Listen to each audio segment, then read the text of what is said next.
Siddhivinayak homeopathic किनारा हॉटेलच्या बाजूला सिद्धिविनायक हरिओम होमिओपॅथिकच्या याच्यावर काम करून तो वेटर बसलेला होता आणि घरी चालला होता, बसची वाट बघत होता.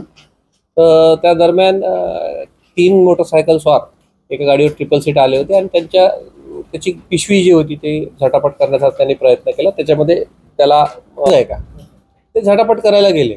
त्या झटापटीमध्ये त्यांनी मग विरोध केला, त्याच्यामध्ये त्यांनी त्याला मारलं. हा, लुटमारीच्या उद्देशाने.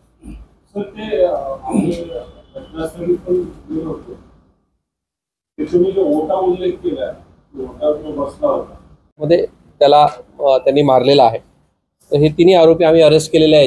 याच्यामध्ये वाशी पोलीस स्टेशन आणि गुन्हे शाखेच्या पथकाने जॉईंट ऑपरेशन करून या सर्व गुन्ह्याचा तपास केलेला आहे आणि 24 तासाच्या आतमध्ये हे सगळे आरोपी आम्ही अरेस्ट केलेले आहेत.